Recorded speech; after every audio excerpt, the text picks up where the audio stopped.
Hey y'all, it is Chris with Rockin Farm, and right now we are going to talk food security slash seed starting slash it's been a while since we've seen that monstrosity behind you slash my wife is super awesome.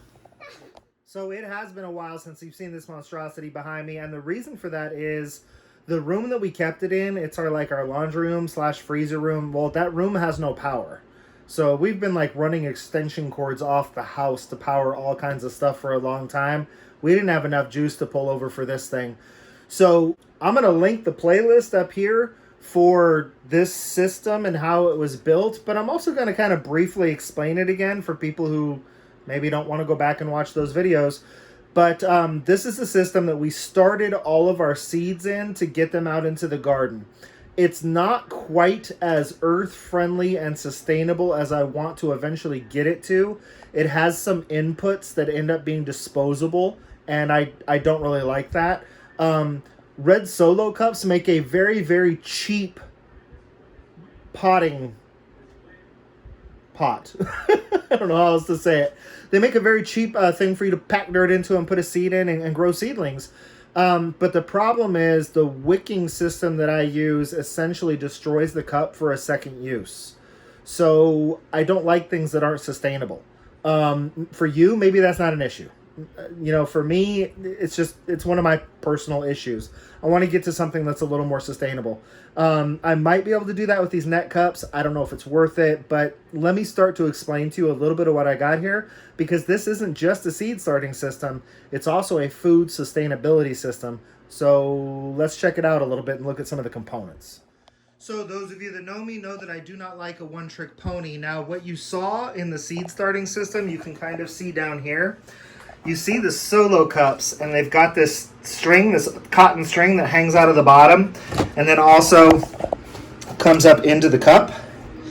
So what we do with this is we fill this with soil. You kind of wind this string around in the soil a little bit, and then you plant your seed in it. Now, this is kind of, it's a form of hydroponics, and the bottom half of it, I just call it my self-watering seed starting system. Because we fill this container up to about here with water, and then we walk away for 6 weeks and we don't do anything. Because the water wicks up the strings, it saturates the soil, and it saturates the soil just enough for the seedling. So basically, the more water the seedling requires, the more it kind of sucks on the dirt, and the drier the dirt gets, the more it draws up the string to saturate the soil. So the seedlings water themselves, and I don't have to add any water during that 6 week period. So that part of it is super nice. Now, the second part of this trick pony is these 3-inch net cups. So I drilled my holes in the top of these containers so that they were the perfect size for a solo cup, but they were also the perfect size for a 3-inch net cup. So with these 3-inch net cups, what we do is we take one of these rapid rooter starter plugs. We drop this plug down into the 3-inch net pot. You put a seed in there, and then you fill it up to about here with fertilized water. And basically the seed will start to grow. Now this down here, I can start anything down here. Peppers, tomatoes, eggplants, it doesn't matter. I can start anything down here. Up here, what I'm planning on doing with this is lettuces. So basically, no matter what the weather is like, hot outside, cold outside, doesn't matter. I can grow lettuce for my family year round because this is a climate controlled environment. So I can start a tray of 8 heads of lettuce, and I'm doing leaf lettuces so that I can peel off the outer layers of the leaf lettuce, let it fill out again, peel it again. After the second peeling, I can pull the plug and throw it in the compost pile. But what I'll do is I'll start one of these this week, and then I'll start this one next week, and I'll start this one the week after that, and I'll just keep going and having them go in rotation so that I've constantly got a supply of fresh lettuce. Now I'm also going to start some lettuces down here. Once I get them nice and big to where I know they can support themselves, then they will go out in the garden And those ones will be more for like possibly taking to the farmer's market. So y'all heard me complaining about, well, let me just tell you the story. My wife and I last weekend, we went down to the plant nursery, north of Austin, and we dropped $150 on plant starts. And we needed to do it because the seeds I tried to direct sow in the garden just weren't doing their thing. But we didn't need to do it because we had this super awesome system. But like I said, we lost power to that room. But when we dropped $150 on plant starts, my wife looked at me and she said, so outside of the cost of the system itself, which was a one-time cost, how much did we spend on starting all of our plant starts last year? And I said, about $6. And, obviously, well, I guess if we include seeds, but seeds are really hard because, it's like you get a pack of seeds for $2 and there's 50 seeds in there. So technically each seed is 2 cents. Let's call it $10. I spent $10 on 60 plant starts.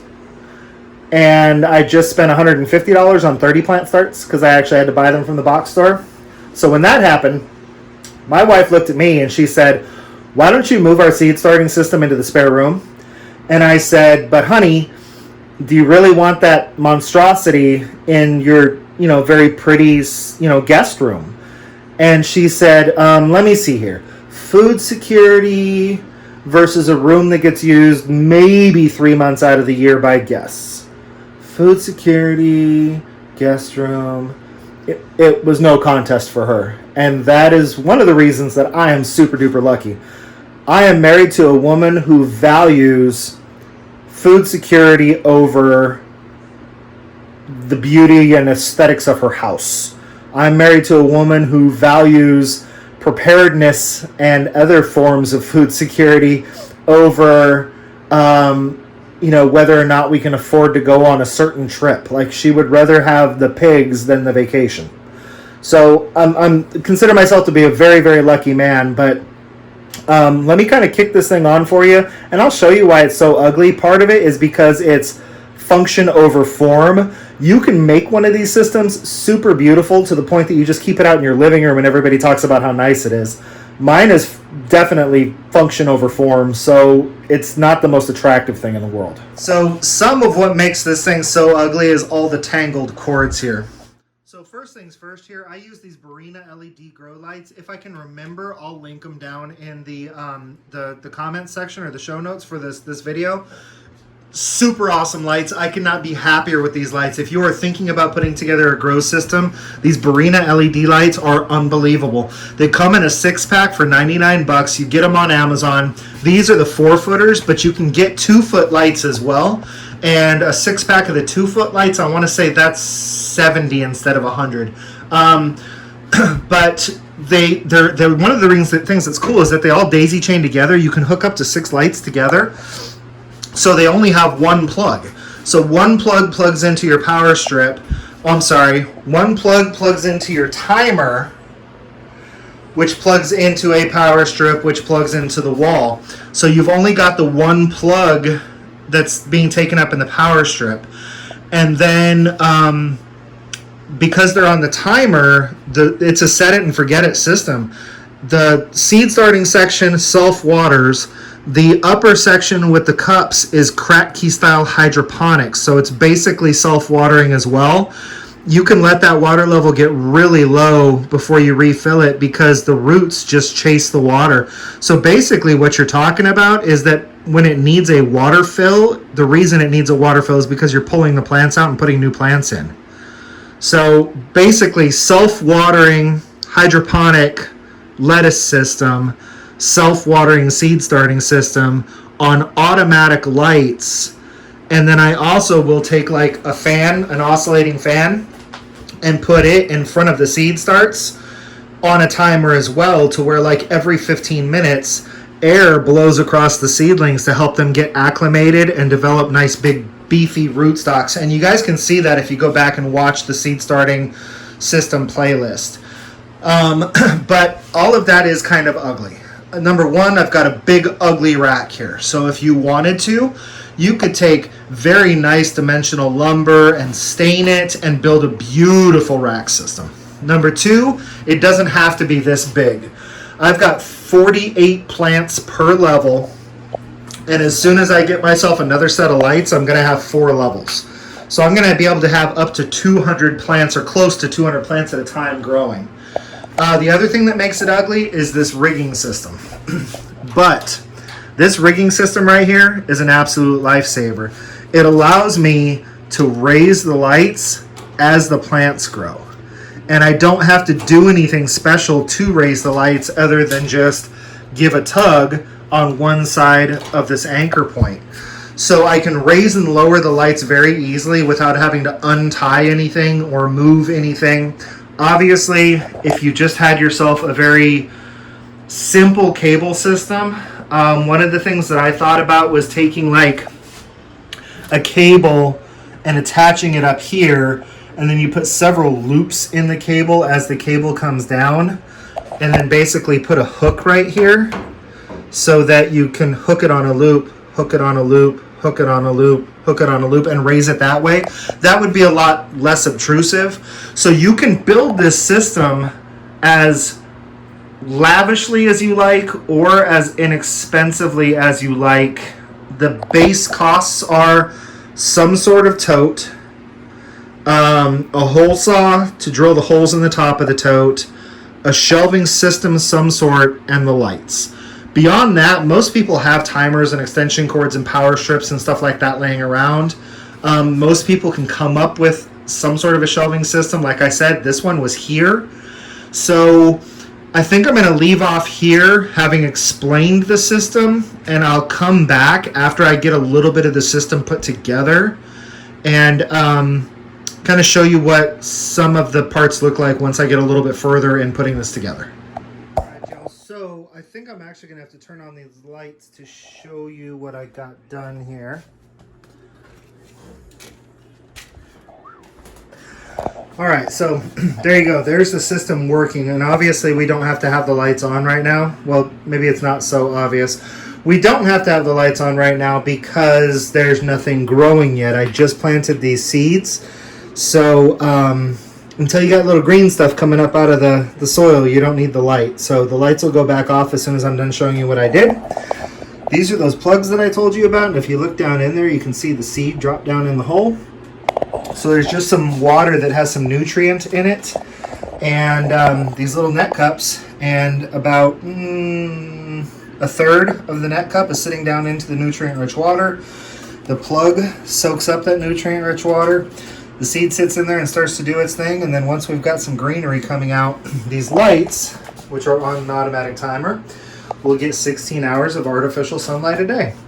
And we will be growing lettuce. I don't have anything to show you all up here right now because the soil that I was rehydrating, I guess you could say, is still a little too moist. So I didn't get any of my seeds started yet that are going to go out in the garden. But this is the beginning of our little lettuce project. So I did plant 2 each of 8 different varieties of leaf lettuces and greens.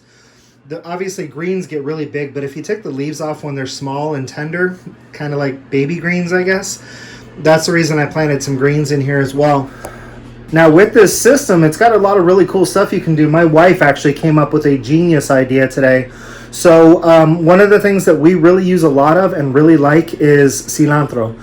And obviously when you're planting cilantro outside, it's good harvest in the fall, good harvest in the early spring. It's not happy much in the summer unless you've got a really good shady spot. Not really all that happy in the winter unless you got a nice sunny spot. It's just, it's tough to have large amounts of cilantro all the time. We dry a ton of cilantro out, and then we can throw it into soups and stews and salsas, and it just kind of rehydrates in the process of making that. And we also like to use a lot of fresh cilantro in things. So my wife came up with the idea of, well, why can't we just grow cilantro inside the house year-round like we're going to grow the lettuce here? So I started looking into cilantro microgreens and how if you just seed a little more sparsely and let them go a week or 2 longer, and then harvest all your cilantro. Now you've got all the fresh cilantro you could use, and definitely all the fresh cilantro that you could ever want to throw on the dehydrator and dry out. I was looking at the grocery store. Organic dried cilantro goes for roughly $17 an ounce. So, I mean, that's a lot. You know, if I can go to the farmer's market and break it down into little 4-ounce jars and sell those 4-ounce jars for 10 or 12 bucks, people are getting a smoking deal compared to what they pay at the stores, and they know that it's fresh, they know that it came from a farm, and that's plenty of profit off of it for me, because we're figuring that once we start growing this out, it's going to cost us about $1.20 a tray, and a tray would give us the equivalent of about 6 bunches of organic cilantro that you buy at the store. Organic cilantro at the store for a bunch is $2.36. So, you know, I mean, let's just call it $2.50.